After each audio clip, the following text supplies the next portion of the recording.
And Mary, it sounds like your microphone is on and you're having that background noise again. So can you please just mute yourself? Okay, thanks. So real quick, let's go through roll call. Michael Bayuk from the DC Public Charter School Board. I'm here. Great. Vanessa Carlo Miranda from E.L. Haynes Public Charter School. No, I don't see Vanessa. Okay. Ken Sherry from Friendship said he would not be able to make it today. Chelsea Coffin from the DC Policy Center. Here. Hi, Chelsea. Jen Comey from Deputy Mayor of Education. Hi, everybody. I'm here. Justin Ellis from KIPP DC Public Charter School. Here. Great. Jeanette Fernandez from the Office of Budget and Performance Management.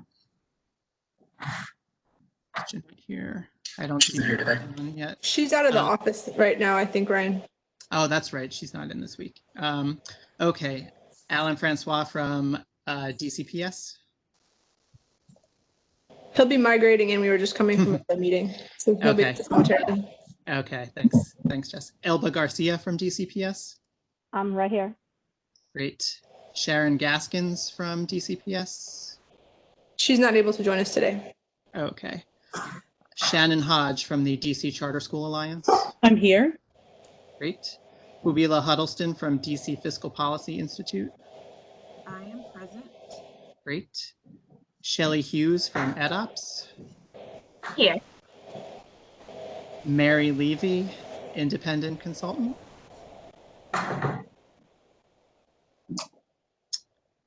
I know Mary's here. She's on the list. Jack McCarthy from Apple Tree Public Charter School. I am here. Great. Alonzo Montalvo from the Office of the Chief Financial Officer.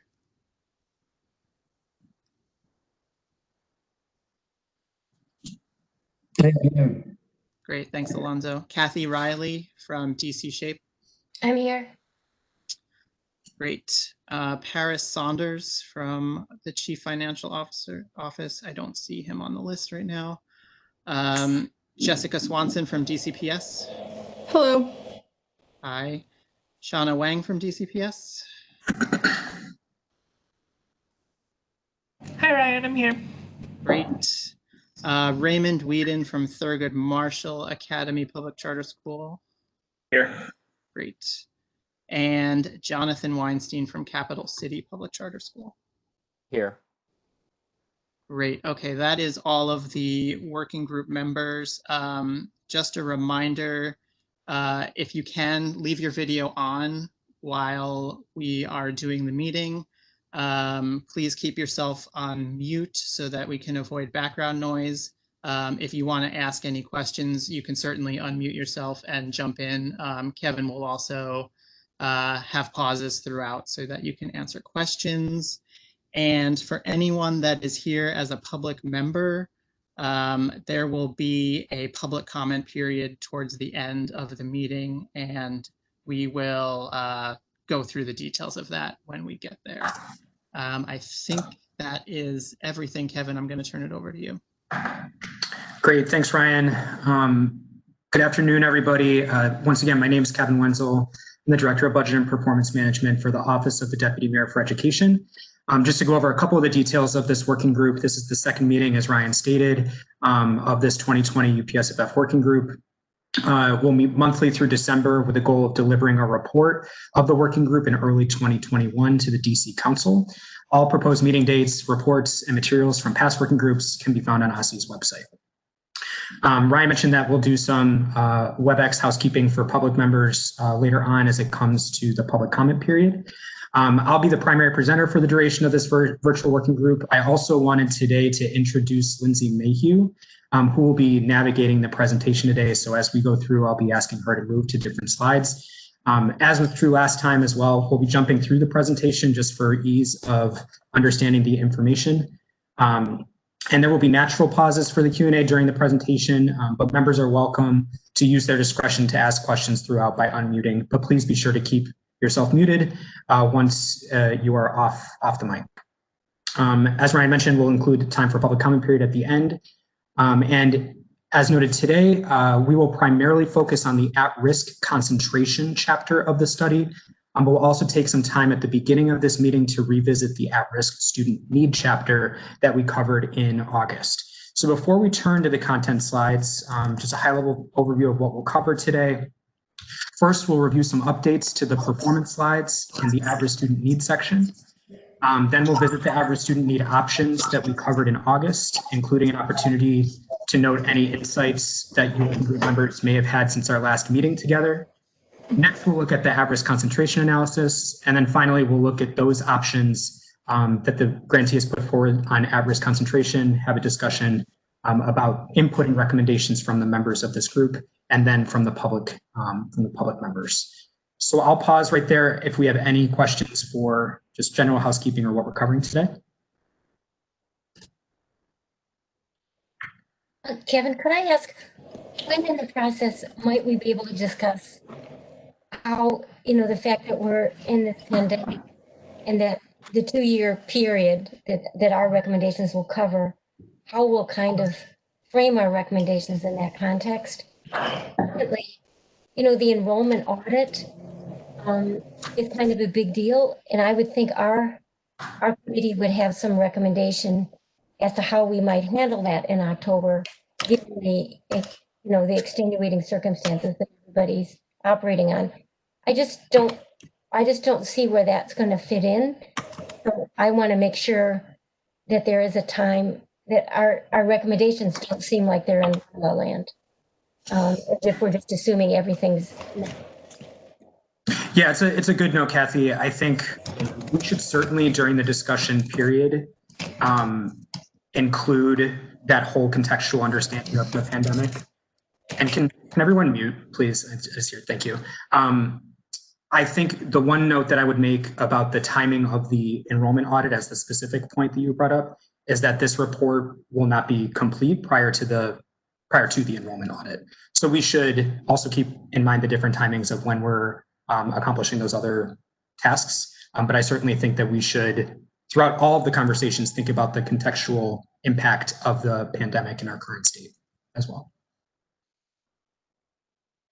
Great. Okay, so before we jump into other agenda items today, Lindsay, if you could please navigate to slide 44 of this deck. This deck, as you all will remember from August, is the at-risk student need deck. It's distinct from the at-risk concentration deck that we'll really be focused on today. But I did want to share some updates that have been posted since we previously covered this. So the version of this deck we're currently looking at was reposted since our last meeting due to the removal of some muddy fiscal year 16 and fiscal year 17 data that was included in some analyses of the at-risk need. I do want to make sure to mention and highlight and emphasize that this removal resulted in no material change to recommendations made to the DME or options to refine the UPSFF. But as such, there were some changes, particularly to the graphics and how they look, that I want to make sure that we cover today. Namely, it's in this performance section that we covered when we met last in August. So one example that is quick in the text that you'll see here, previously this had stated that it was 5-year performance data. Now it says multi-year performance data because we're primarily focused on 3 years rather than the 5 years. But I do want to note also and emphasize that the primary takeaways that overage, CFSA, and students with multiple at-risk factors tend to underperform their at-risk and not at-risk peers. Those takeaways remain the same even with this update as well. So we'll take a look graphically at what some of these look like as well. Lindsay, if you'll go to slide 45, the next slide. You'll see it play out in some of these performance graphics with fiscal year 16 and fiscal year 17 removed. And instead, we've included, since we've removed that from the analysis, we've included a break in the trend line. So fiscal year 15, fiscal year 18, and fiscal year 19 were unaffected, but there's a break between fiscal year 15 and fiscal year 18 when we draw out those trend lines.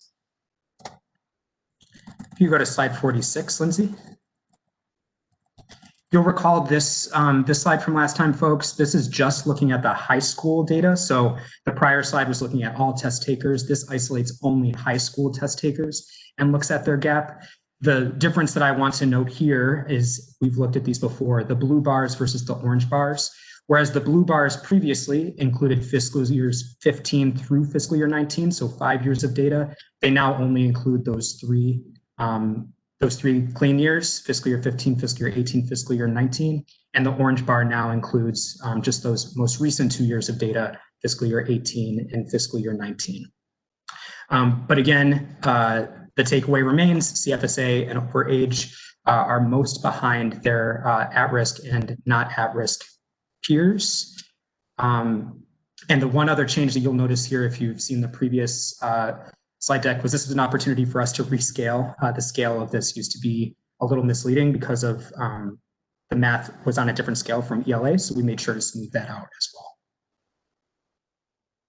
All right, slide 47. This again, just want to note the break. This is instead of all test takers that we saw 2 slides ago, this is just high school test takers. So you see the break from fiscal year 15 to fiscal year 18.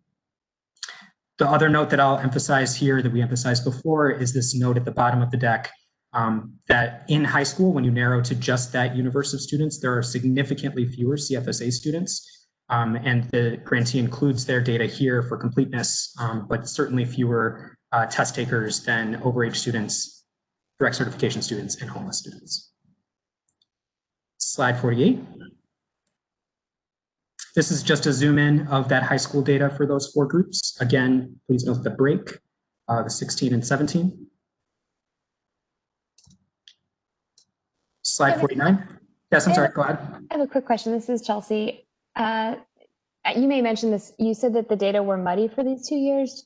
Could you just talk a little bit about if there's a particular way that that risk data didn't look good for those 2 years? Would this affect, I'm just thinking of kind of other data for those years for at-risk students?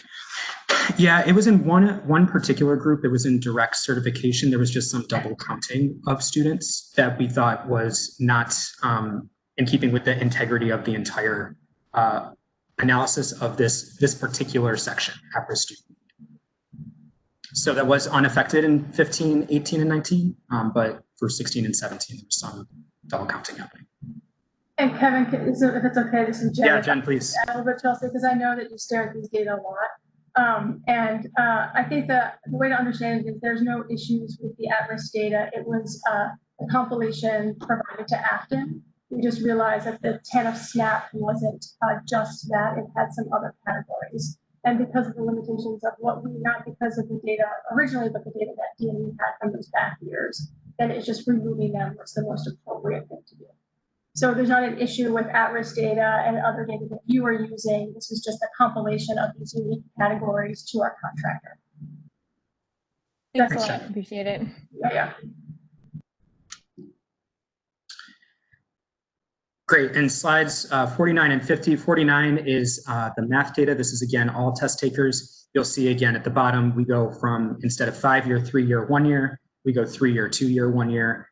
But the takeaways remain the same, that the proficiency gap has increased over time for each at-risk factor category, CFSA and overage most significantly behind. And if you could go to slide 50, this is the ELA slide of the previous slide, which was math. Same deal, 3-year, 2-year, 1 year, instead of previously 5-year, 3-year, 1 year.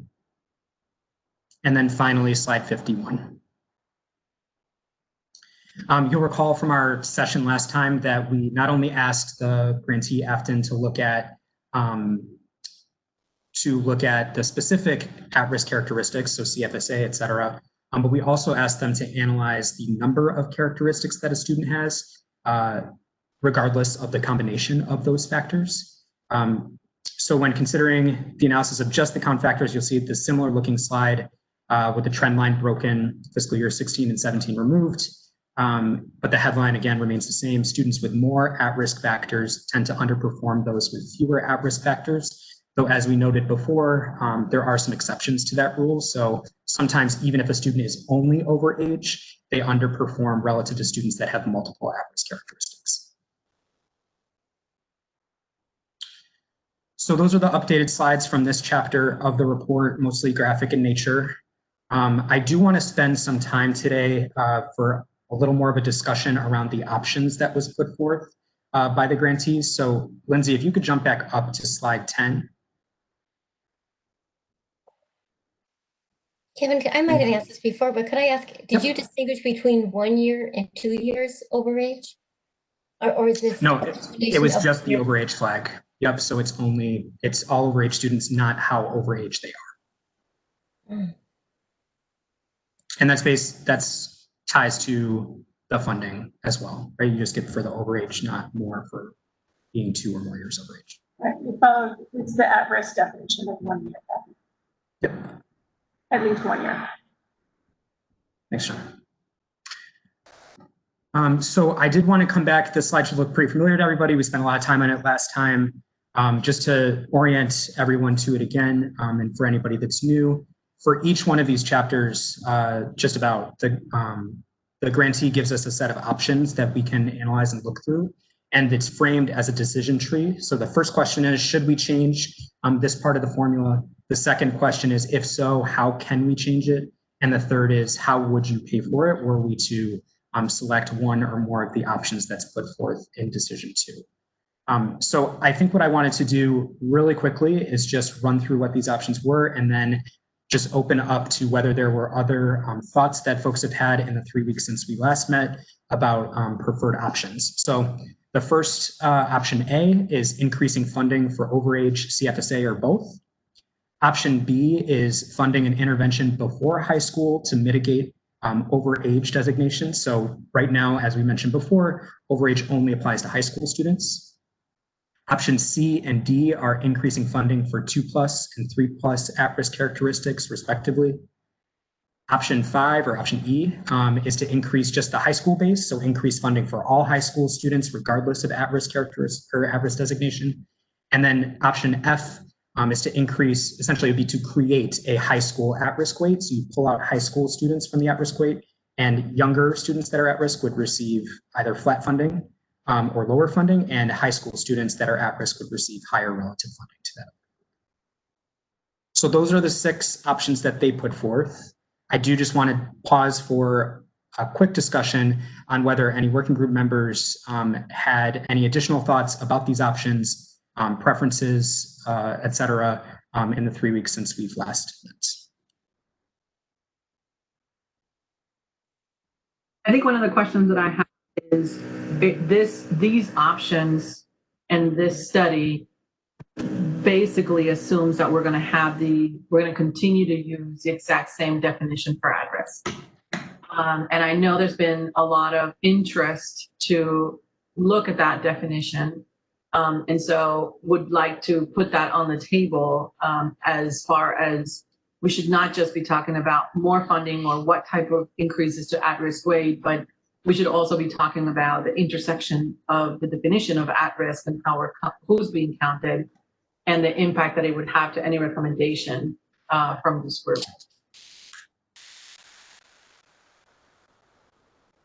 No, thanks, Vanessa. I do just want to confirm that you're right, that we looked at this as a steady state for the definition itself.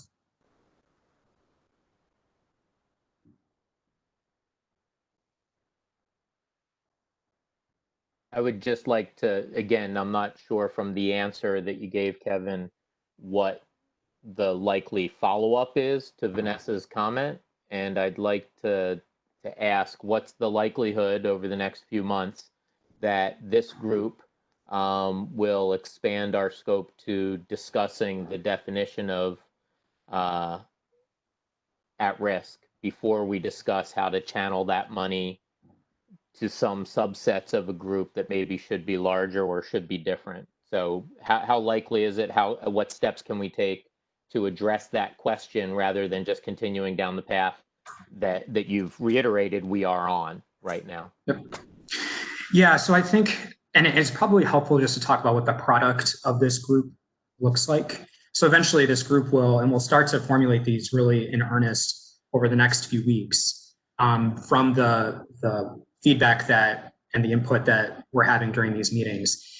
The group will eventually come forth with a set of recommendations that will then be as a part of this report. I think that there's 2 paths that we could take with that. So we could say one recommendation of the group would be to change the at-risk definition in X, Y, Z ways. The other would be, if the definition were not changed, we would pursue this other course of action, or we would pursue them together. So there could be a kind of tiering of what those are, but those kinds of comments will be captured in the report itself. And I mean, we can have a discussion now too about the groups, just so that we're on the record for what the groups may be that you would like to see included in an updated at-risk definition, if that would be helpful. And again, I apologize for, I don't have the same background in all of what went into this as some others do. Sure, yeah. But the decision to come up with an at-risk category for weighted funding, I'm sure there was a lot of effort there, but if we're saying now that high school as an age range or overage students in high school might be greater, was in looking at the overall definition, but also looking at overall funding, per pupil funding, how does weighting by grade level factor into that, or weighting by grade level and some of these other factors instead of having that very separate at-risk funding? So I think I understand your question to be, we currently weight differently based on grade level, and it generally increases as you go from elementary grades up to high school grades. So we do in some ways capture greater need in high school by the high school weight, regardless of at-risk status, being higher than your first grade weight, for example. Right now, all students in the current definition of at-risk, all students receive the same allocation. I think the broader question that I think both you and Vanessa were talking about is we currently have these 5 groups that are in the at-risk definition. There is concern that I'm hearing that it does not capture as many students as you may think should be captured in an at-risk definition. So I think that's those marginal groups, the ones that are not currently captured, but that would be captured under a new definition. That's what I would like to understand too, to be able to put in the report of this group.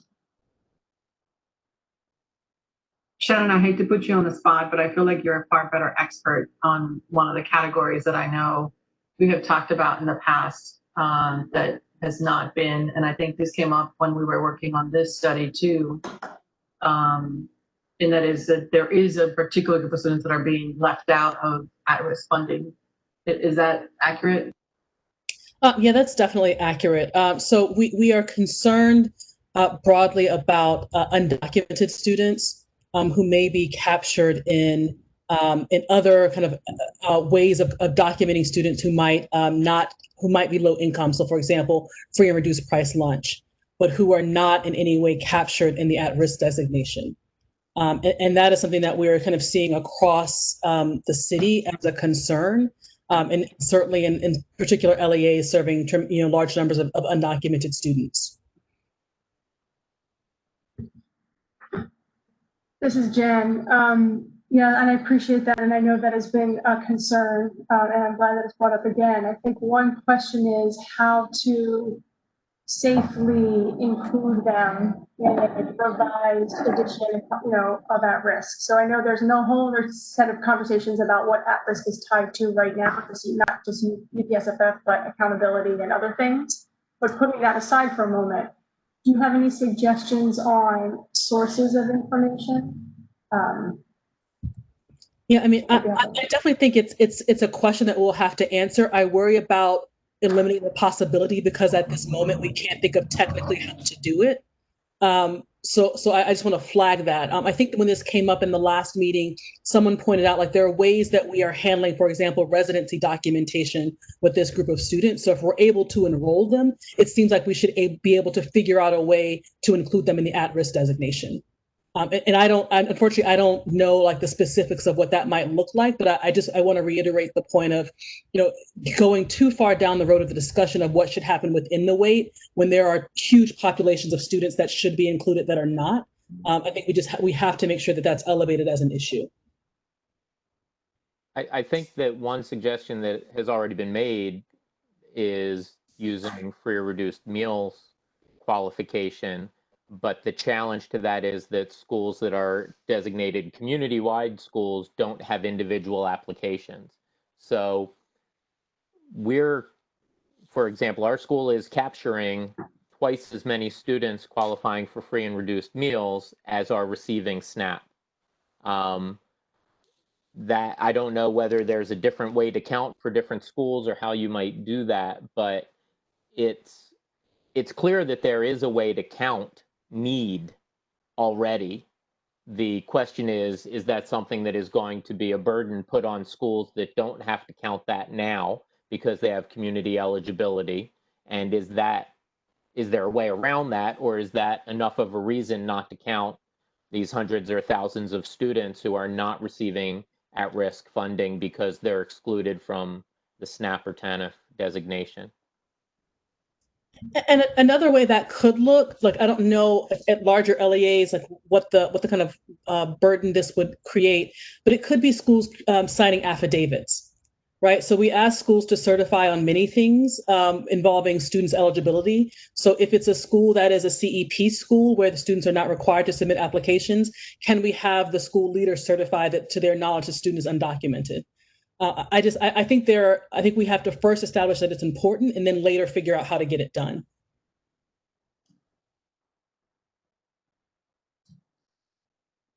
Got it. Thanks.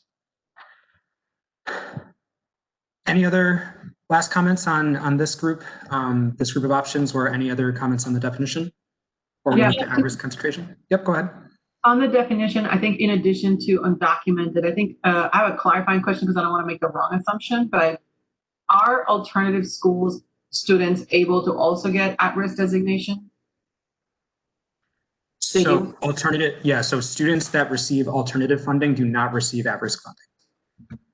But can we clarify that just for a second, just to be clear, so we make it clear, is the intent is that alternative is equal to high school plus at-risk. So while they do not get an additional at-risk bump, the idea is that it is already baked into their alternative rate. That is what I understand the intent is. Now, we may not like that intent, but that is what I understand the intent is. That is why it's not that alternative students are not at risk. It's that those dollars are already baked in. And just two points. One on that, I think it's worth recognizing that although that's the intent, that's not actually what happened most recently. So like the at-risk weight was increased, a smidge, but the alternative weight was not. And so I think it's worth us just, making a decision on whether we want to recommend to actually separate those two out, so that anytime the at-risk weight is increased, the alternative weight, the alternative students are not penalized for that, because that's kind of what happened to a very small extent in this most recent budget cycle. The other thing I'll say is, because I know that it will come up from some communities that are concerned about this, is that there are a couple of other populations of students that people feel should be included in at risk. And I will, start off by saying I recognize the difficulty in documentation, but when you look at students who are at risk of academic failure, these populations often show up. And those are parenting students and students who are children of incarcerated parents. And so I will just drop those as populations, if we're going to continue the conversation that we need to think about in this city, what that might look like, but you often hear those populations as well as being at risk of academic failure. And Shannon, as a clarifying question to that, I mean, you mentioned that we'd have to figure out the data. I think that's an important conversation to have. Is it the belief too that there are a significant number of students in those groups that are not being captured by the other 5 categories? There could be. I really don't know. So I don't want to say that the correlation is 0.7. I really don't know. It may be a question to get some data on for the future, but just whenever I've been in conversations about that definition, those populations always show up.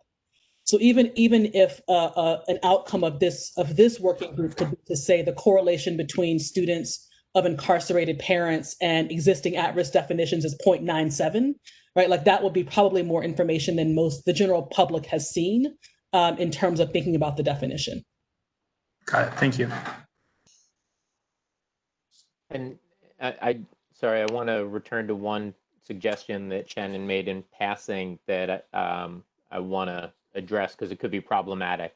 I don't think we as a school want to write officially designate certain families as believed to be undocumented, which is why I think the farm status versus SNAP status is a proxy that is based directly on family income and poverty level, without increasing scrutiny of documentation status, which is part of why they can't apply for government programs, and even when they can, some families choose not to. I think that's helpful. Can I just add a point? And Jonathan, I appreciate that. I think that undocumented is by definition a challenge, right? So I appreciate that the conversation is being raised. It's certainly a theme that has been brought up before. And so I agree that we need to continue to look at it.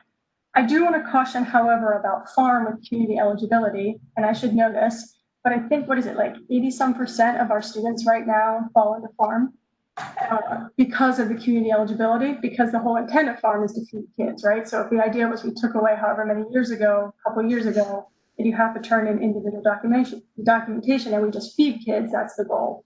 I mean, at some point, I feel like when it's 80%, 90%, then we should just raise the foundation. I mean, that's, at that point, it's not a targeted set of resources. So that is my concern about farm at this point, is because we're not being targeted anymore. It's almost hitting all the kids.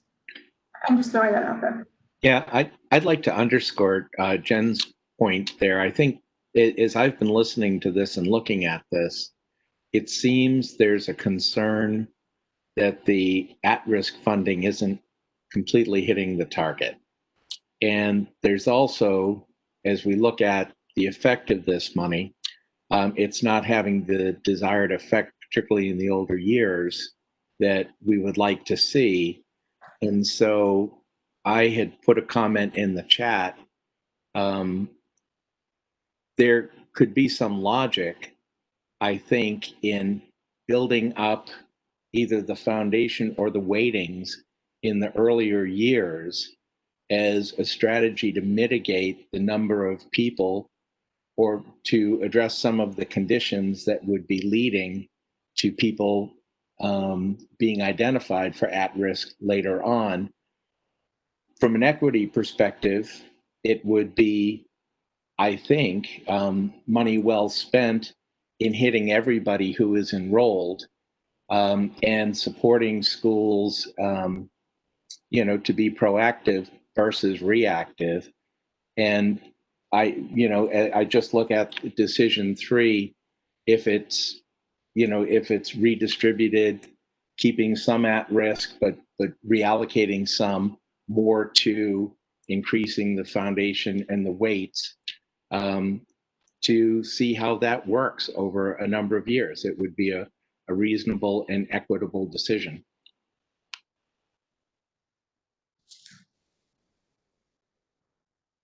Great. Thanks, Jack. Okay. I think that what I'd like to do, and I'll note too, for working group members, that likely next week for both this deck, at-risk student need and at-risk concentration, you'll receive a survey, and there will be some narrative parts of it, also some ranking pieces in there, and we'll complete that survey prior to the next round of our next meeting, which is October. I don't know the exact date, but is in October. So you'll have another opportunity, even if you didn't speak today, to get your thoughts down, so we have plenty of content to put in the working group's report. Kevin, can I make one request about that survey? Sometimes when I've done these and there've been rankings, they become forced rankings with no opportunity to explain. And then kind of conclusions are drawn from those forced rankings without the kind of explanation. So if we can have an opportunity to also explain the rankings or any kind of forced choices, so that if there are kind of more nuanced positions, that those also come out in the survey, I'd really appreciate that. Noted. Yep, I haven't designed the survey yet, but yes.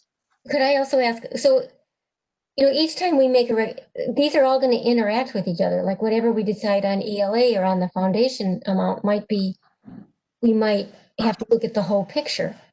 Like, so that even as we make recommendations here, if we look at the whole financial picture, from the other recommendations, it would seem like we would want to look at how does this spin out? Like where are our priorities? Kind of to what Jack spoke to. Like would we, at the end of the day, put all our priorities in a different place that we thought impacted more? So I just feel as we answer this survey, it's an isolated piece of what our whole report would be. So I would like to know that would be taken into consideration. It's not like we're writing this in stone, that these recommendations are all going to stand alone, because they will definitely have to interact with one another. Yeah, absolutely. And I think, you know, for those that have been in this group before, including you, Kathy, they'll remember that sometimes we get to December and we're like, oh, we have to put together a report. So I think I just want to start making sure that we're collecting all of the opinions with the idea that it's not set in stone and that we can also adjust based on those pieces. But I think what I want to start getting is some reactions to even, and you know, the other content is out there. So if folks want to take a look at the L report ahead of time or take a look at the foundation report ahead of time, that is posted, and it can influence the way that you would put your rankings or put your commentary. But yes, I think that we should, to your point, as just an approach, consider the whole thing, and we'll do that holistically when we do the report. Great. So looking at time, I do want to make sure we get over to the main feature of today, which is our at-risk concentration report. So Lindsay, thanks so much for moving over. So now that we've covered at-risk student need, we'll talk about the second at-risk section of the report, which is at-risk concentration. I want to just make sure to frame this properly for everybody, because they are two different kinds of things, and the nuanced ways that we talk about them will be important. And I will say that at-risk concentration gets pretty complex because we start talking about school level characteristics instead of student level characteristics.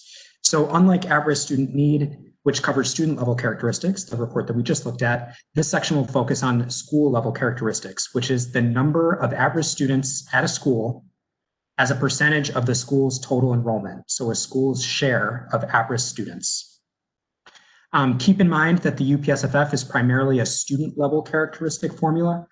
So as we just talked about, we ID students based on a number of characteristics that we've determined are meaningful for funding. So things like grade level, special education level, at risk, et cetera. And we have very few school level characteristics currently in the UPSFF as it currently stands. There are some exceptions to that, but for the most part, it is a student level characteristic or student level formula. If you'll move to slide 3, excuse me. Thank you. We saw this kind of slide in the previous report as well. These are the questions that we asked in our request for applications that the grantee answer. So first we asked whether we should consider this type of consideration be included in the UPSFF. And then second, we asked what type of implementation mechanisms and pros and cons you would have with each of them. Excuse me. And I do want to note that we currently fund at risk, and another way to say it is linearly. So it's a straight line. It's just a function of the number of students and one allocation, because every student receives the same allocation regardless of all the student characteristics we talked about last time. The way that at-risk concentration would work is instead you're thinking about breaking into a non-linear funding formula. So students at a certain threshold would receive more per pupil than students that are below that threshold. So we wanted to know what might these thresholds be, should we do this, and what are the different pros and cons of those different considerations. Slide 4. Okay, so as mentioned, unlike the at-risk weight, this is not a formula component that is already implemented in the UPSFF. We don't currently have an at-risk concentration weight. And as a result, you'll see throughout this report that the study references other states' implementations of similar at-risk concentration programs. I do want to note, however, that you should not assume that the at-risk definition for a state translates across other states, and certainly DC's at-risk definition is not the same as some of the states that we look at. So states think about these things differently, but we needed to have some models to look at because we don't currently implement this ourselves.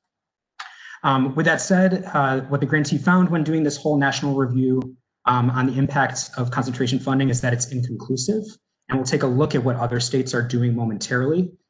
However, we do think that it was warranted to take a look at this as a potential funding mechanism, because we know that the student outcomes in terms of PARCC scores, which we've was the primary outcome that we looked at, are closely aligned to the concentration level of schools. So we're going to jump down to that data at this point. Lindsay, if you'll move to slide 26. And similar to last time, we're going to look at some of the performance stuff before we talk about the options. And we'll look at this plotted on a X and Y axis as well, but this is just in a table form. So in aggregate table form, this data is laid out with increasing school level at-risk concentration in the left column, relative performance on math in the middle column, and ELA in the final column. And I think the general pattern, which will likely surprise no one on this call, is that for both math and ELA, as the concentration level of a school increases, the students at that school tend to underperform relative to lower concentration schools. Slide 27. Same slide, just highlighting that point, that we know that with lower concentration schools, tends to be higher test scores proficiency for PARCC specifically. All right, we'll see this plotted on slide 29, please. We'll get to the states in a second. So slide 29, the next few of these slides are going to show the school level data points. So each of these dots is a school proficiency rate, plotted on a graph showing proficiency along the y-axis and school level at-risk concentration along the x-axis. So we see the same pattern play out as we saw in the table form. The further to the right you move, which indicates the higher concentration of at-risk students at the school level, the lower the percent proficiency for all student test takers at that school, when considering all student test takers. And if you'll go to slide 31, I'm sorry, slide 30. Thank you. So this is math. The slide immediately before is ELA. And Lindsay, I'm going to ask you to just toggle back and forth a couple times between 29 and 30. So there's ELA and then math. So what you'll notice here is that the relationship is a little less tight when you move over to math, and it's also signified by the R² for my big math nerds out there. So there's less of a correlation, more dispersion along that best fit line as you move from ELA to math. We looked. Oh, go ahead. I just have a quick question, and I know there's always different ways you can cut the data. Were you able to look at just percent proficient for at-risk students attending the school to see what that We did. That's further down. Great. Yep. Thank you. So yes, so we'll take a look at 1 year and then we'll look at just at-risk students. So if you go down to slide 31, please. This is, whereas the previous slides were the 5 years of data, school level data points. This is just fiscal year 19, the most recent year that we had them look at. And again, the relationship stays consistent. And again, we see as you move to slide 32 that the relationship is a little less strong as you move from ELA to math. To Chelsea's point, the 4 slides that we just looked at were all test takers. So what is the average proficiency of a school of a certain concentration level of each point? What we'll look at next is just at-risk test takers. So we're not looking at students that are not at risk and their proficiency. So if you'll move to slide 33. So what we see here is an even weaker relationship. Kevin, relative to all. sorry. Yep, go ahead. Just to double check, this is also grades 3 through 12, so it's not, this is all grade levels. That's right. Mm-hmm. Okay. So yeah, we see a little bit of a weaker relationship as we move from all test takers to just at-risk students test takers, but the pattern is generally the same. As you increase in concentration, there is a lower proficiency rate, a little bit less steep of a line as well. And the same holds true as you go to math on slide 34, which is the most dispersed of all of them. So the weakest relationship of the 6 that we just looked at was for math for just at-risk students. And Chelsea, now that I do just want to go back in case you had a comment that you wanted to make on that data, since you brought it up. No, I just think this is kind of more informative. I would expect to see unfortunately, kind of as the increase percent of at-risk students increases, I think this is really valuable to compare outcomes just for at-risk students, and also where we want to think about where targeted funding could be most useful. I'm thinking particularly for our at-risk students, not all students. So thank you. Yeah, and I think the other place that this is worthwhile to think about is, and one of the general takeaways that we got from Afton is that when you're selecting thresholds, they're very meaningful numbers because anything just above or below the threshold could have a big financial impact. And when looking at the data, there isn't really much of a just very clear point at which all students are performing significantly worse than just below or just before that point. So there's no clear point in our own DC data on where we would potentially draw that line or those lines.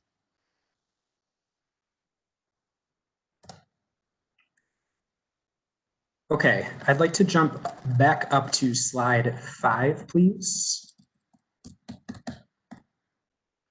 Okay, so slide 5 shows current state. So this is how we currently implement at-risk funding. As mentioned, it's a linear model. So the way to think about this is, gets sort of complicated, so bear with me. I did used to be a math teacher, but I'm a little rusty.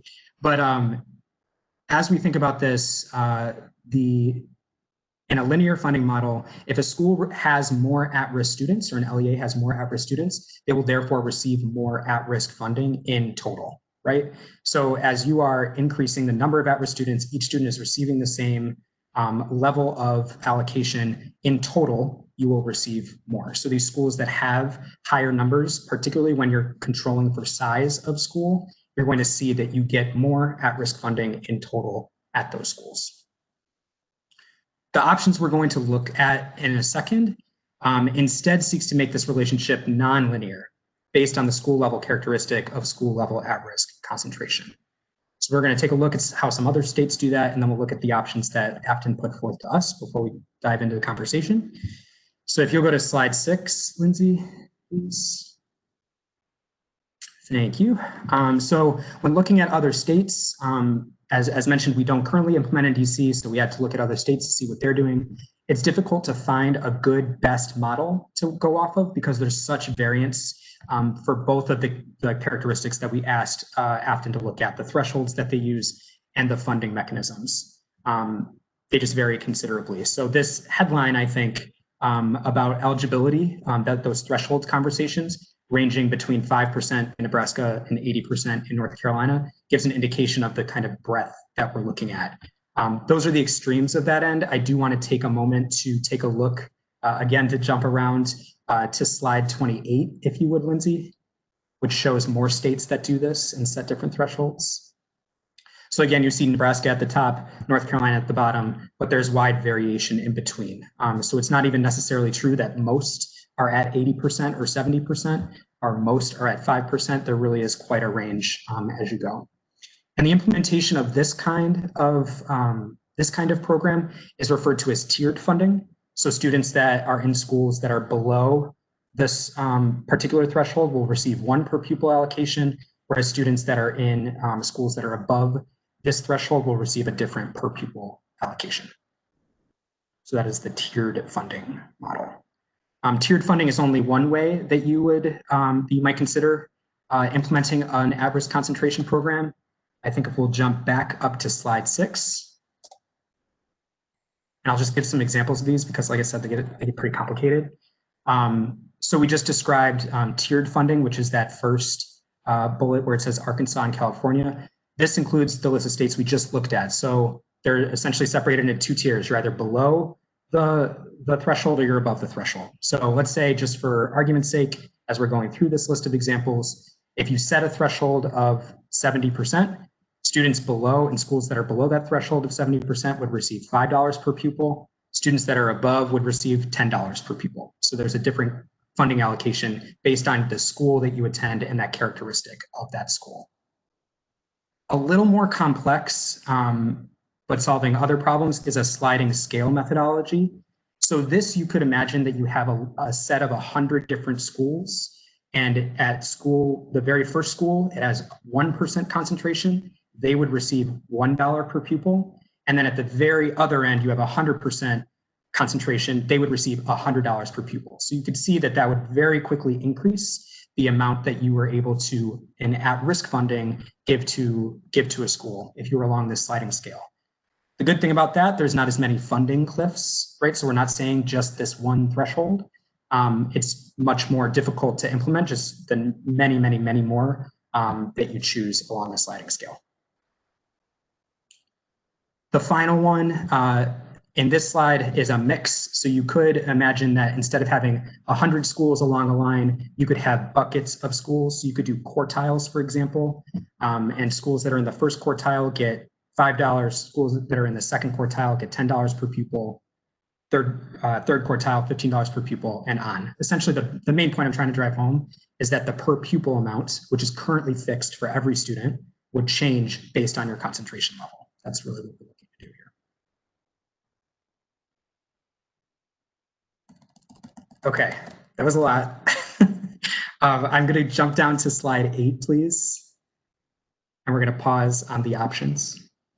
So again, this slide should look pretty familiar for everyone because it's from, it's a similar structure across each of the reports. And it's this decision tree again, right? So the first question would be, should the UPSFF include additional funding for high at-risk concentration schools?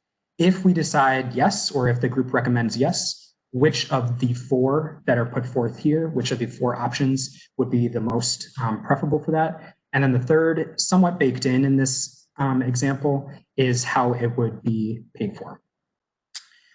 So I'm not going to jump too deep into each of these. I will give a high-level overview of the options because they aren't exactly the same as the group that we just looked at. So the first one, which is a qualification level. So this would, instead of every single at-risk student in the city receiving the same amount of funding, if instead we implemented A, if you attended a school that did not meet a certain level of concentration funding, at-risk students below that line would not receive funding, and at-risk students above that line would receive that redistributed funding. So it's a way to get to lower concentration schools, essentially redistributing up to higher concentration schools as a funding mechanism. Option B, or option 2, the second one, is tiered funding. That's that idea that we talked about where there's one threshold. If you're below the threshold, you get 1 per pupil. If you're above the threshold, you get a different per pupil. The third option, which is similar to the conversation we were having before about community eligibility, would be once you hit a certain threshold, all of the students in your school are considered at risk. So not exactly how we implement the community eligibility program for school lunches, but the same kind of idea that once you're at a certain threshold, then you would fund all students as if they are at risk. And I'll just note on this one, this is one that this group explored in 2018. Certainly has some pros and cons, as all of these do, along which threshold you select, which would be very important. And then the final one, option D, again, would be as if you lined up 100 schools, all with different per pupil funding, and is the most complex, added complexity to the formula, but would mitigate somewhat the funding cliffs that we talked about with tiered funding. Okay, so we went over before in the last, in the average student needs section, each one of these options has a set of criteria by which Afton had evaluated how it could be implemented and whether it was aligned with student funding goals. I got the feedback that that section was a little too long last time, so I think that we're not going to go through each one of those unless we specifically want to go through one for one of the options. But I think in general, what I'd like to hear from the group is your input and feedback, both on whether this is a worthwhile exercise to include, worthwhile weight to include in the UPSFF, and if so, which of the 4 options put here or some combination of those 2 or more would be preferable for implementation. And happy to answer clarifying questions too, because that was a lot. One question I have is, are we considering this and changes to the at-risk weight? Like, will we be looking at doing this together? Okay. Yeah, I think this is a good point to Kathy's point earlier, and which is, I think there are ways that you could implement them together. I think that each would, right now we have basically the simplest at-risk allocation that we can. Every kid, no matter who it is, if they have that flag, receives the same amount of funding. So once you start to add complexity to multiple areas of the at-risk weight, it just becomes more difficult to consider the implementation of it. But yes, they could be considered together. It should be.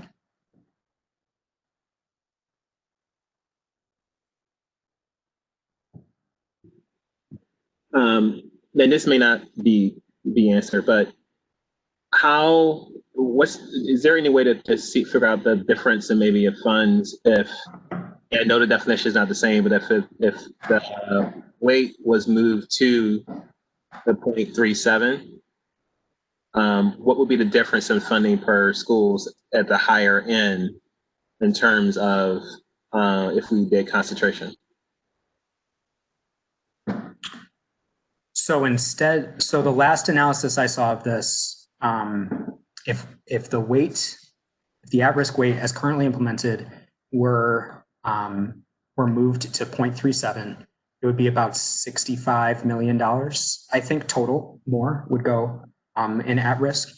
I think the question, and part of the reason why this specific report has less cost modeling than the previous report, is because so much hinges on the different decisions that you make about thresholds and about the relative per pupil amount that you would put toward.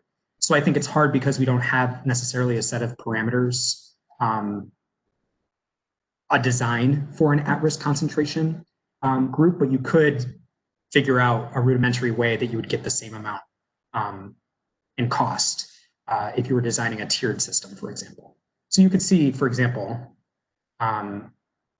if you were to say that schools above a certain threshold are going to receive the 0.37 weight, you could figure out where that line would be in order to get the same amount, right?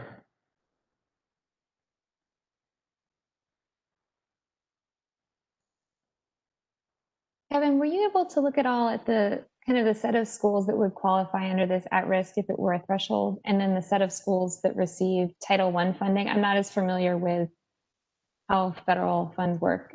Would this target a different or expanded group of schools, or be a lot of double, provide kind of additional funding to the same set? Yeah, I think so. In the cost, the cost model of the study, part of the study, the foundation level report, we looked at all sources. I think we were focused only on local sources for this part of the report.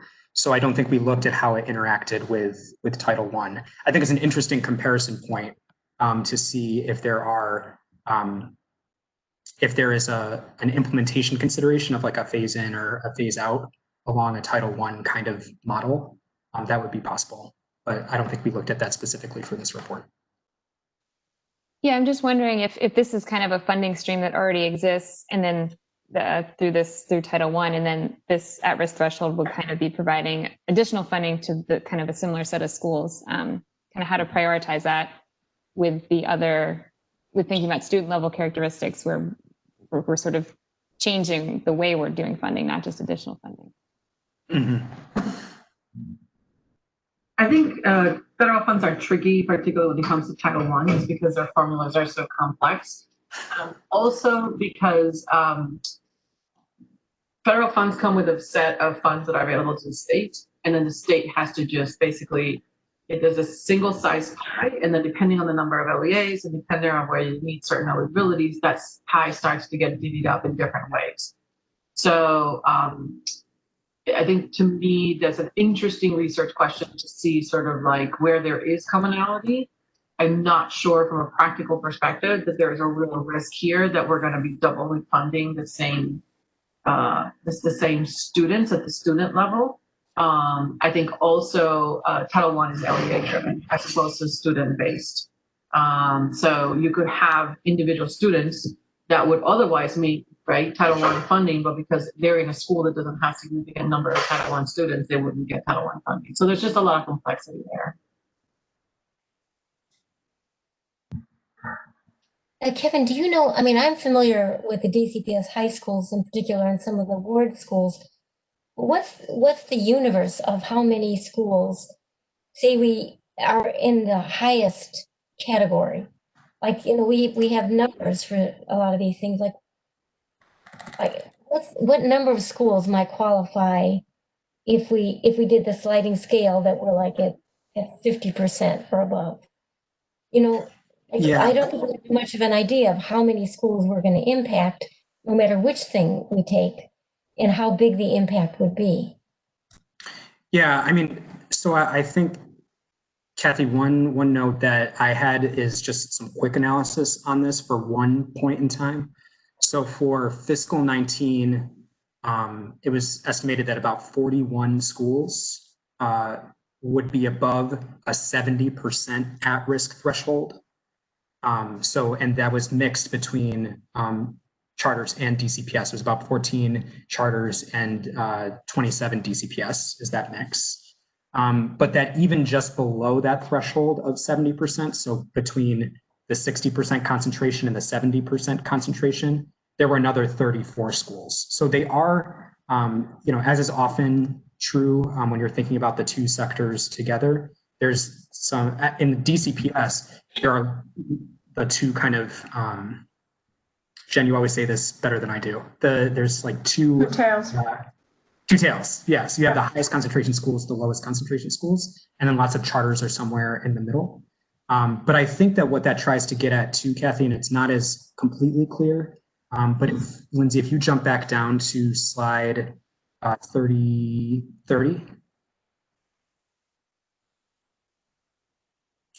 and then let's go up to, let's just start going back. I think it's out of 29 or 28 maybe.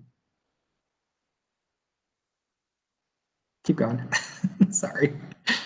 One more.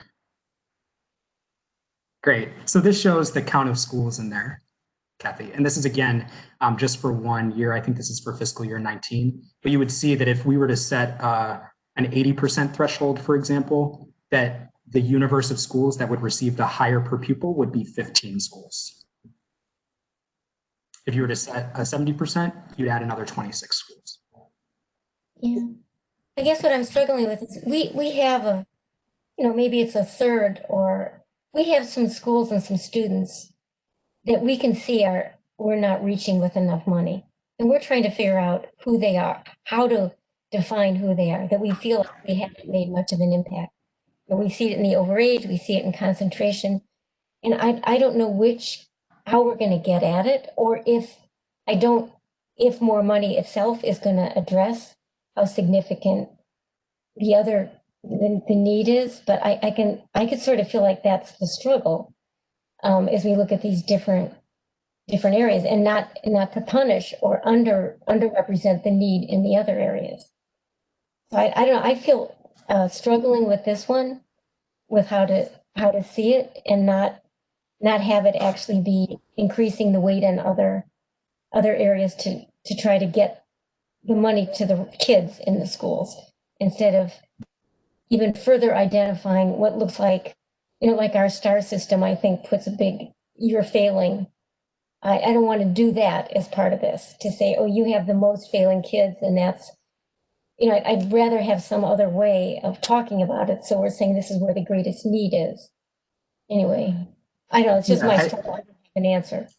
I think it's an important point, and I think too, to Kabila's point before, like, we should consider these as a universe of options, but I should have also explicitly said, we don't have to consider that you implement a change to the characteristic part of the formula and a concentration weight. Like we could say, or this group could say, we don't want to do concentration, or we don't want to do student need. We want to focus on one or the other, right? I think that is also an option in universe of options. Can you back off of that? I'm sorry, who's that? This is Shannon, go ahead. I just 3 seconds on top of, I think, what Kathy was saying, with Afton sort of looking explicitly at this and not being able to come up with a very clear threshold, it does make me worried for the 3 out of 4 options that there would be unintended losers in this, when, to Kathy's point, we're trying to assist. So I feel like when I look at it, it wasn't clear to them, and it was all over the map on what other states were doing. And so that just makes me pause personally.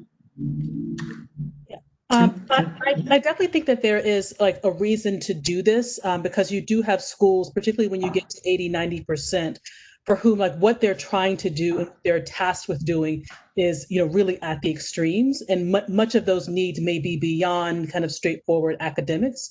and to the point where just straight at-risk funding at the student level isn't enough. And I know there's been some appetite in the city for some type of concentration weight. There was legislation that was brought up in the last season around the type of concentration funding for at-risk students. The one thing I do want to point out is that anything that has a threshold where, if, one student, 1 percentage point under, you wouldn't get it, 1 percentage point over, you would get it, is going to actually be harder on charter schools than it will be on DCPS because charters are paid based on their actual enrollment. So you could go into a school year thinking that you would qualify for it and then be short 2 students and then be out, $200,000, $300,000, $400,000, depending on whatever it looks like at that time. And so I would caution us, while I do think it's important that we think about a concentration weight of some sort, or concentration funding of some sort, I do want to caution against anything that has a threat because it would affect charters differently. Yeah, and I think that there may be differences in how the sectors interact, but I do want to point, just in terms of the selection of thresholds across all schools, that any selected threshold could have particular financial implications, both just above and just below, in terms of planning efforts, projections, et cetera. Yeah, well, I think the difference is that the charter could find out on October 5th that they didn't qualify, right? DCPS would not be in that situation. And I'm speaking specifically to anything where there's a significant funding cliff, right? So like a sliding scale would have a different effect than one where it's, just, straight you qualify or you don't. And this might be too in the weeds, but so currently, the LEAs, they get their at-risk funding and then they distribute it. So how would this work? Like exactly if we did a school level concentration weight, considering that the current formula doesn't have that? I'm just trying to. Yeah, I mean, so I think you're bringing up 2 important points. The first is we project based on an LEA level, right? But the most meaningful characteristic may be your school level concentration. So there's that kind of, what level are we even talking about there? The second is we don't necessarily know how this would look. So I think that what they have put forth, and it does have some considerable, and I would encourage us to, perhaps not now, but to go through some of the implementation considerations, because there really are some key problems as you're making or designing what this new kind of weight would look like. I think the most substantial of which is what Shannon was just bringing up, which is the thresholds. The ones you pick have big impact. But I think that if you're asking like a rudimentary way that I think we could do it, for the most part on the charter side, and I know DCPS does a similar kind of projections process, you project at the school level and then you build up to the LEA level. And I think there would just be a point in time where you would decide this school has 100 kids and 75 of them we have projected as at risk. We think that there's going to be 100 kids that should receive at-risk funding because we've chosen the community eligibility option, right? And so we would then put that into the formula the same way that we would, in a similar way to how we currently do the at-risk projection.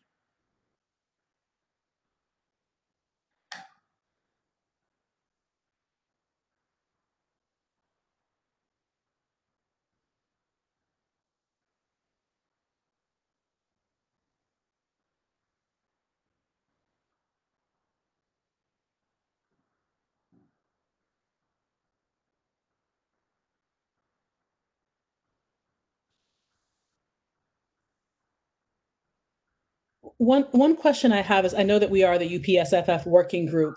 Are there other ways to make recommendations if we were to decide, and by no means am I suggesting that this is our recommendation, but if we were to decide to not do an at-risk concentration through the formula, are there other mechanisms to do that? So if we were to say this is critically important and every school that's at 80% or above should get X funding, but that funding is not formula-based funding, are there mechanisms already in place that would facilitate that? Is there a reason you wouldn't want to do it through the report of the group? No, just trying to think through like what it could look like. Because I have a feeling we're gonna like the more that we talk about different like changing weights and increasing weights, the more we're gonna struggle to kind of look at a world where it's not a zero-sum game. And I have a feeling that that school-based weights may kind of fall by the wayside. Again, not my recommendation, just my glass half empty approach to life. So if that is what happens, like are there other mechanisms to directing funding to these schools? I mean, the things that just come into my mind right away are grants, local grants through DME or OSSI. And I'm not an expert on the SOAR funding, but how much flexibility like OSSI has in changing SOAR funding so that it goes to more at-risk students, for example. If we can just like put in our notes that if we as a group decide not to make a recommendation around concentration funding, like if we can agree that it's important, but maybe not, the priority of this group or like the recommendation, but I wouldn't want to lose it. Because I do have schools that are struggling, and because of the way other grant programs are set up, those schools might not qualify for other grants. Right, so like it's kind of you're being double punished when you're trying to do quite significant work. So even if we can't find a way to make this into our recommendations, I just hope that we don't lose sight of it. No, I agree with you, Shannon, that this is a big need. And I think we're not done struggling with it. Like it's clear when you look at the data that the schools with those concentrations clearly have a bigger task, and they're held to the same measures in terms of what they're supposed to accomplish, even though they're clearly starting at a far different point. And even like within the DCPS LEA, we often struggle to make sure those schools get a bigger piece of the pot that DCPS gets. So there's struggles everywhere on this. And I think our larger struggle as a city is that we have schools that have almost no one struggling at that level, and schools with higher concentrations of need.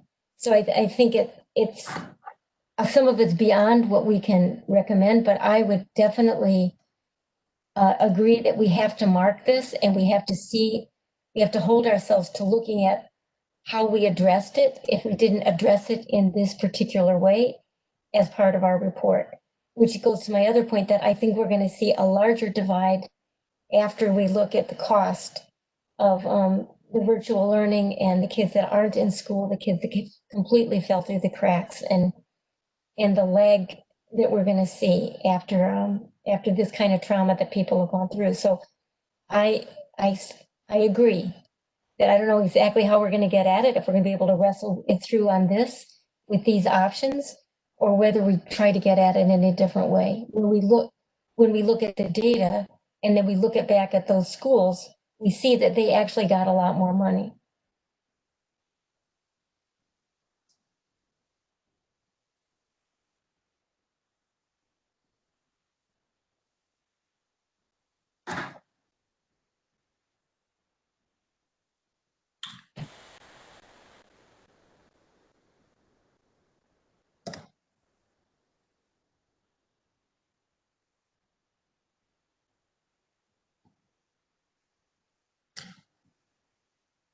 And I think one just other note that I'll make that is, I don't think is explicitly called out in the report, but goes to Kabila's point about looking at this alongside the previous report, is that it may be true, and I think I would have to look back at the data that was used, but it may be true that lots of our high concentration schools are in our high schools where we see a lot of overage kids, for example. So there are overlaps here that might have meaningful add meaningful color to what the working group decides in terms of recommendations.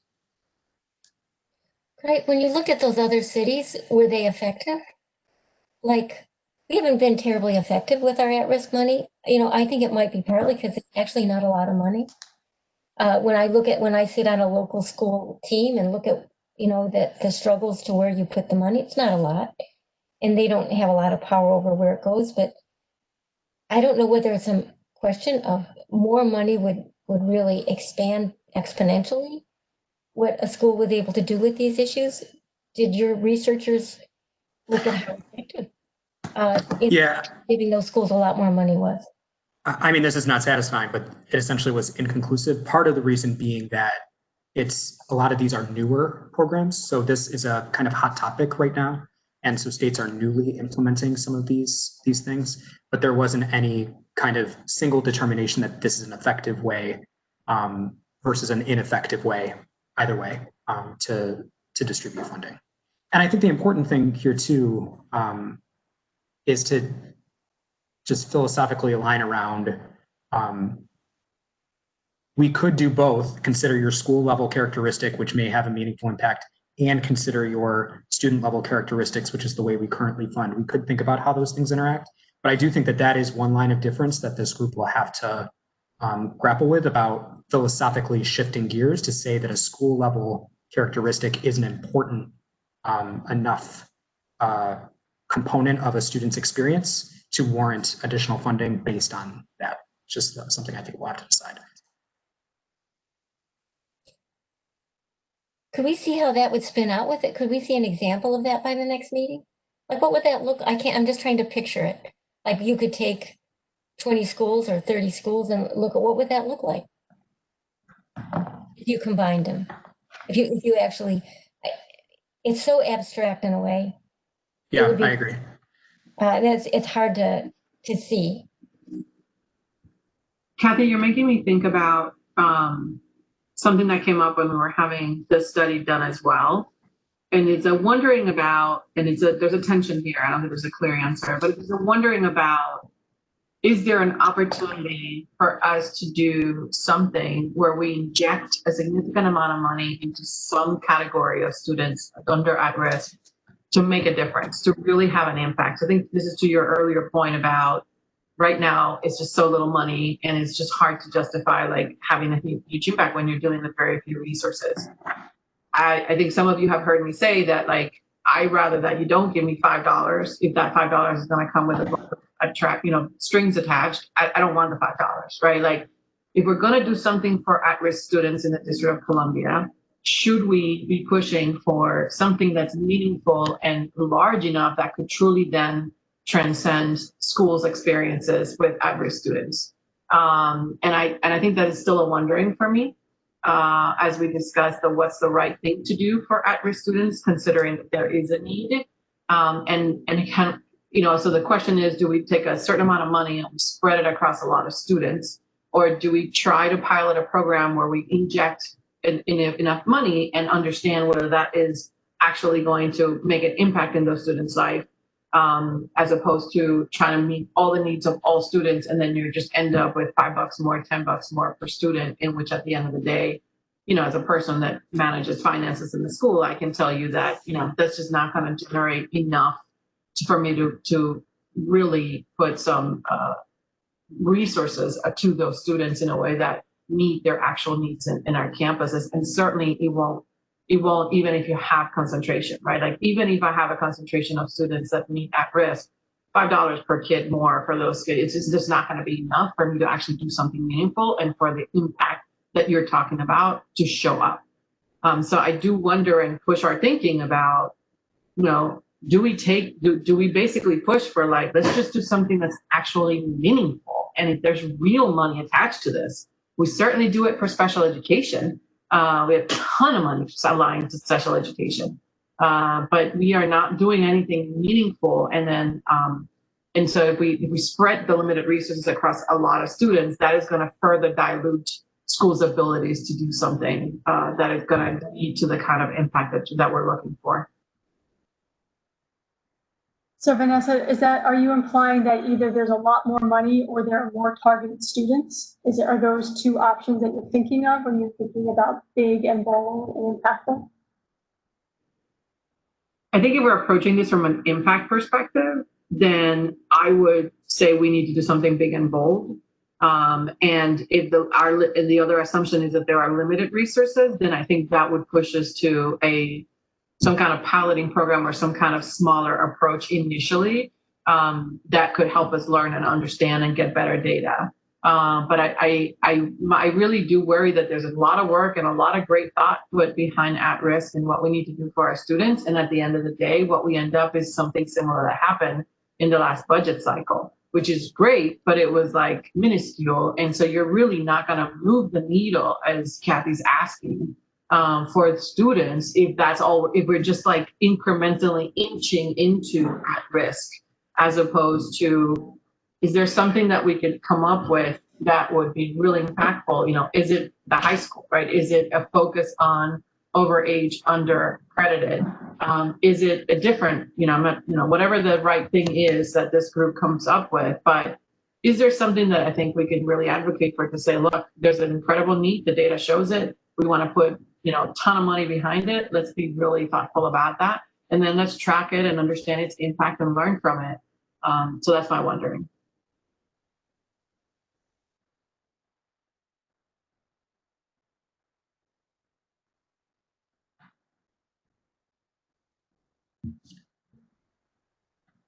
I'll just chime in piggybacking off of that, Vanessa. I feel like looking at Afton's results and recommended or suggested options, that the overage for high school to me felt like that tangible sort of targeted, you see large disparities there. So for me, that was something that felt real and doable and impactful. But that, I don't know what other folks are reacting to that.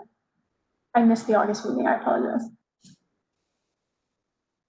I think I agree with you, Jen, that's a targeted student base that would benefit from this support. My question there would be, more broadly, how do we measure progress? Because right now the data we're using is looking at scoring 4+ on PARCC. And if we're meeting students, especially at the high school level, who have been at risk or are at risk for a period of time, moving them from a 1 to a 3 would be incredible in terms of their scoring, but it wouldn't hit the measures that have been used for this study. And I think that's been in the back of my head is just something to keep track of. How do we measure progress if we're not looking at all the kids in this group who might have 3s on PARCC, who we can get to 4? We want to help everybody regardless of where they're scoring now. To Jonathan's point, I do think if we recommend something like focusing on overage, undercredited students, I think it makes sense to look at metrics that make sense for that population. So looking at 4+ on PARCC is helpful for looking across the city. But if we're looking at that population, we might want to look at school completion rates instead of looking at PARCC scores. Just to throw that out there for down the line whenever that comes.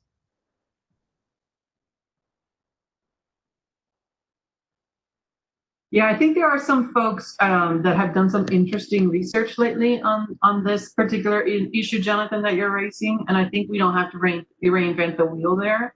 I think high school completion, again, Shannon is more well-versed in some of these things, but and maybe Raymond in high school, I don't know, as well. But I think there are some interesting research that's coming out about what are better indicators, particularly when you're focusing on at-risk high school students, which is an interesting sort of combination. Yeah, and I think building off of this, it would be a great outcome for this group to have the list of what those better measures tracked over time for that group would be, because that's something that, again, we were taking a full city look at all of these data, and because overage was the only one that is applicable only to a certain grade band, it made the most sense to look at PARCC as the measure. But I think if this group could articulate, we think that if you were to give more money to overage students, the way that you would know it was successful is by looking at the increase in school completion rate, looking in growth in PARCC, looking at these other kind of notes, that it would be a really solid contribution to this body of work as well. There is an alternative accountability framework working group from last school year that was working with the PCSB on just that, on how to measure outcomes for that population. And there's also a group out of Colorado that does this work. So we certainly don't have to reinvent the wheel. If it's helpful, I think Mike is in this group. So Mike, welcome to the group, and I'm going to volunteer you to work with me to try to track down some of that information, but there's certainly much richer data and much more appropriate data for that population that we can share and then discuss in this group. You know, and Massachusetts has also done a huge amount of work in this area, and I'll certainly get that. You know, I would like to contribute to that group that you're doing. Great. So I'll do a final, before we go to a public comment period, I'll do a final all call on any other final comments about the at-risk concentration options that are put in front of us right now.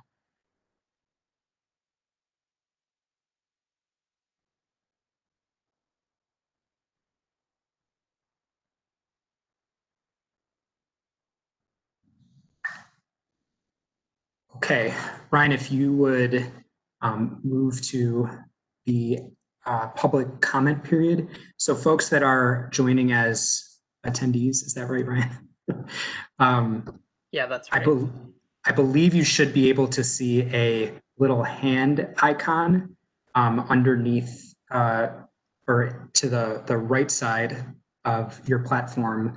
And you would click that and that would allow you to raise your hand and Ryan could unmute you.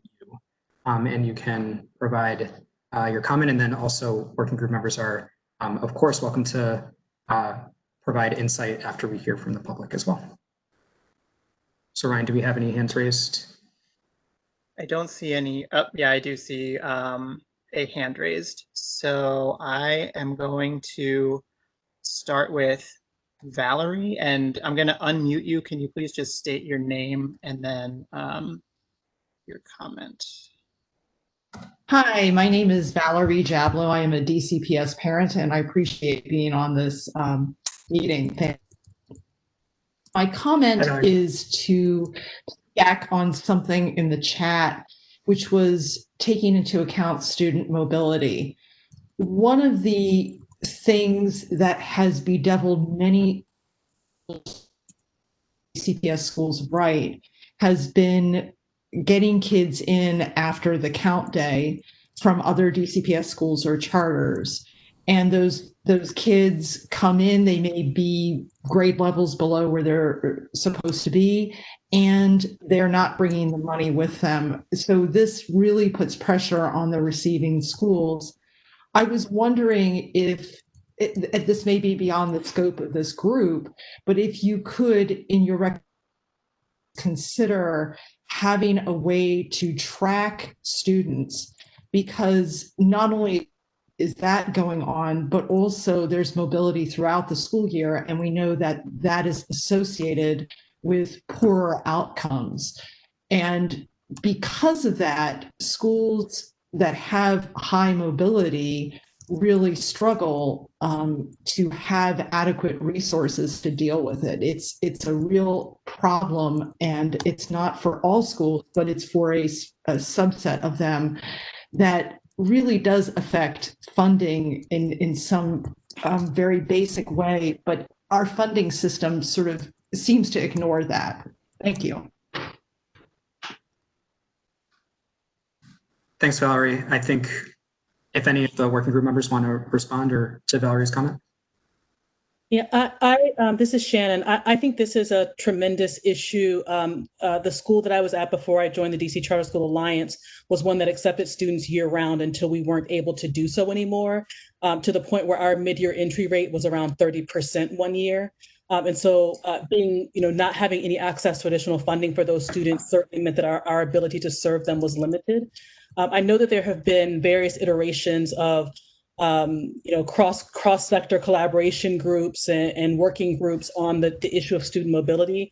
I don't know where any of that is, but I certainly think it's worth, if nothing else, a recommendation from this group to have that work be revisited, because although it does affect DCPS more, it's certainly a citywide issue. And the number of students that are moving during the school year is extremely high. And those schools, much like the schools that have high concentration of students who are designated as at risk, have a larger lift, and often not the funding to support it. I also want to agree with Valerie, and at least a lot of the schools I'm associated with have a huge amount of students coming in and going out. not necessarily going to other schools, but sometimes with the number of immigrants that feel, especially in this recent administration, that have felt like they had to leave or stay home. So it is definitely something that we should put on our radar. And, this report has some weight, so it's an opportunity for us to both take it into consideration and to highlight it. Okay, thanks everyone. I'm gonna unmute Jessica. Hi all, this is Jessica Sutter. I represent Ward 6 on the DC State Board of Education. Glad to be listening in with all of you. I want to go back to a comment Jack made in the chat about the logic of funding intervention prior to high school to mitigate factors that lead to overage, overage for the grade, and continued at-risk status. I understand all the conversation that has happened around why funding, perhaps the concentration focused on high schools, might have stronger return on investment given the focus. I do wonder whether there's any opportunity for this group to discuss what would happen if there was an opportunity to intervene younger with significant concentrations of at-risk students, and what the trade-offs might be. Because that's certainly something of interest to me, to make sure that we're not just allowing the pattern to repeat itself over the years ahead, that we get students to high school who continue to have this accumulation of risk and need, rather than thinking about early intervention strategies. I think it's something we've done well at the district with early childhood, and would love to see this group just discuss the relative costs and benefits of intervening younger with more money for younger at-risk students versus those at the high school level. Thanks. Thanks, Jessica. Just one note before other working group members comment. Lindsay, if you wouldn't mind going to the other deck, the average student need deck, and going to slide 10. Great, we're already there. So Jessica, what you're mentioning, and I think what Jack was talking somewhat about before, because it's not very clearly defined as the way you have to do it in the report, is this option B, which would be funding and intervention. I think that we should figure out what those parameters might be. And also I think it's important to recognize too that although only students that are overage in high school receive funding, you could be a student that is overage in middle school and you enter high school overage, or you could be a student that becomes overage while in high school. So there are there's subtlety in the way, and even to Kathy's point about the number of years overage may also be significant. There is a subtlety around the ways that we should think about that population, particularly if there's going to be a recommendation about that. So thank you. And then I'll open it to any other members too. And sorry, can I just ask Jack, I missed what you put in the chat and you had referenced it and Jessica just referenced it. Could you just copy it and make sure that it goes to everyone so that I can make sure that it's included in the notes and in the public record? Yeah, I think it is right and at the top. Yeah, and I'm sorry, I think I messed up the chat function at the beginning of the meeting and just had to change some privileges so that you should be able to send it to everybody now. And I apologize for that. That was my mistake. So if you just drop it into the chat again and make sure it's to everyone. I think I just did.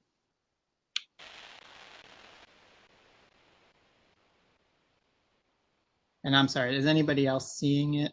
I don't see it. Okay, I see it now. Oh wait, we're getting some help from the attendees, so I'm going to make sure that this is dropped in here. And this is the one downside of WebEx. It confuses attendees and everyone and causes great confusion. Yeah, I'm sorry, that was my fault, but I just put it in so that everyone should be able to see it now. So thank you for everyone for helping. Thank you.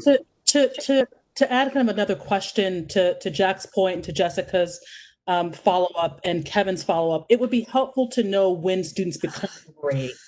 I think the only slide that we've seen just kind of has overage grouped together because it's focused on overage and undercredited. But if we could see overage by grade level, recognizing that it's not about credits necessarily, but like, year and what grade they're expected to be. And that will be helpful because it might be that the tipping point is 6th grade, right? As opposed to 3rd grade. And that might lead to a different recommendation from this group if we were to decide that earlier grades need more attention. Yeah, and to that point, sorry, go ahead, John. Go ahead, Kevin. I was going to say to that point, I think it was Mary asked in the chat how it's calculated. I think it literally is like a birthday calculation, right, Jen? Yeah. I think Shannon, to your point, I'm trying to remember for members from Grad Pathways from Raise DC and DME from a number of years ago. I feel like they looked at overage going back to middle school, and obviously they focused explicitly on undercredited because they had an agreement with voluntary LEAs to participate. I don't know if anyone remembers any of that. It might be something that we can look to see what they found. It's a couple of years old now, but it is to sort of get to that point of how far back do you need to go to make sure that kids get to graduation. So I can't remember the specifics now, but it might be worth looking up. I think there's another thing that will affect it. We've often had this bigger discussion whether it's appropriate to fail students or to advance them even if they haven't mastered the material, just so they'll be with their correct age group. That's been a discussion that's gone back and forth because often holding kids back has not been effective. It might affect the elementary schools, how many kids, you have to go through a number of things in order to hold someone back, which means you might have kids that are the right age in the right grade. Anyway, I think it's just a factor that figures into this. And I want to acknowledge that when we're doing the study and the whatever the advisory group, whatever that was called, this issue came up and there were some really strong arguments made about thinking before high school. And I think middle school certainly came up a lot. And so I think there was just a question of if there is existing data that we can look at. I think Shannon's request for by grade, if that data exists, could be really helpful to see.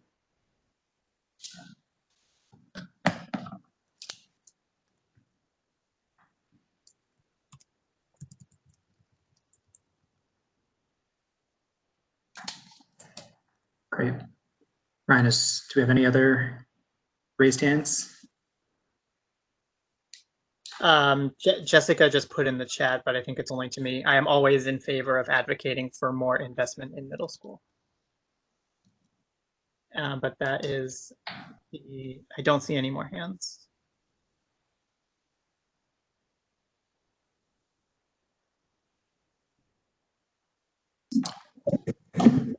I'd like to make a comment. This is Alonso. I'd like to make a comment about the, let me see, excuse me. Jonathan is trying to give us an example of what will happen if the current rate of the funding, which is 2552, we change to the weight to 0.37.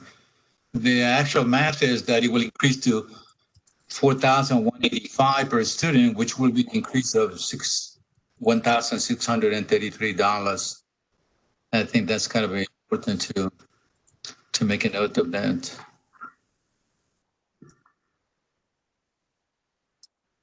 Yeah, thanks, Alonso.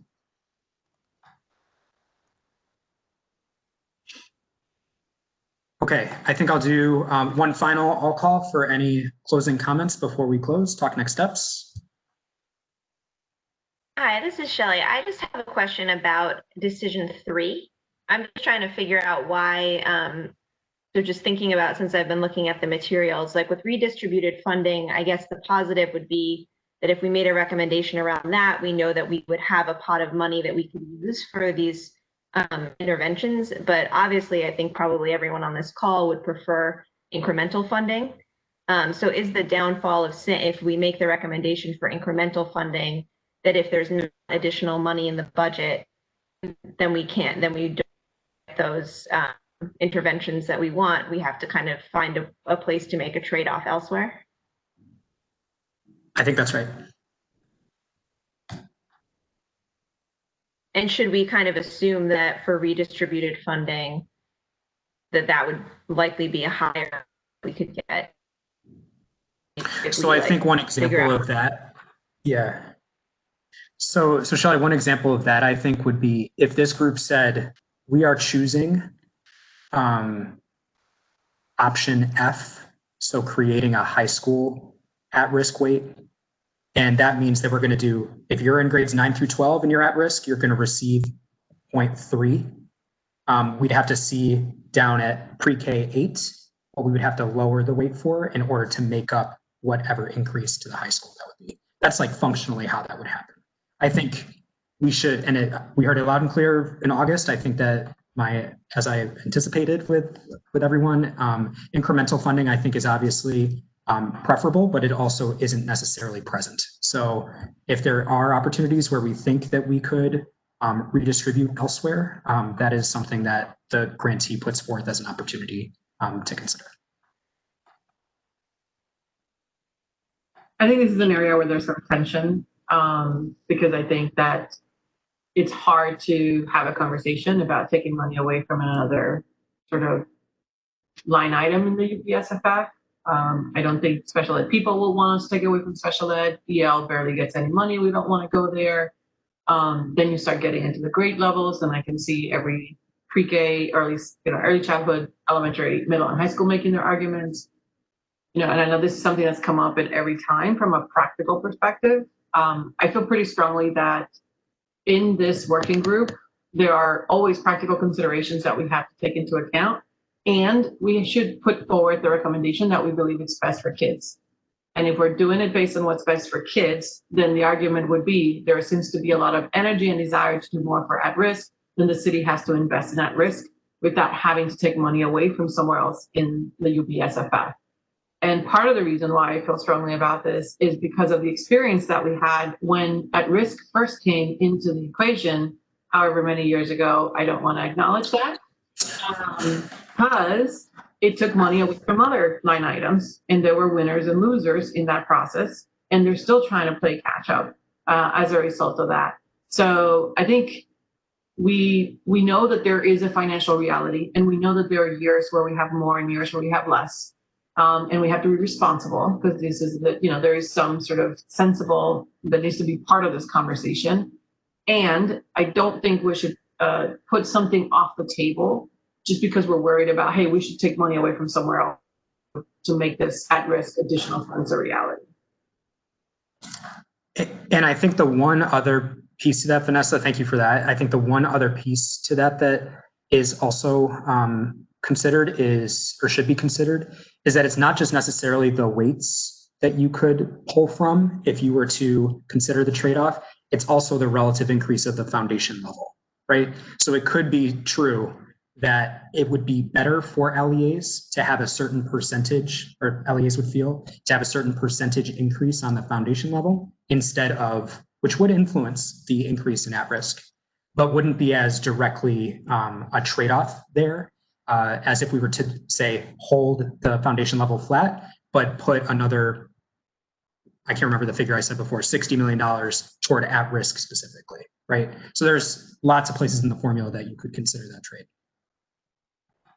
But your point is taken too.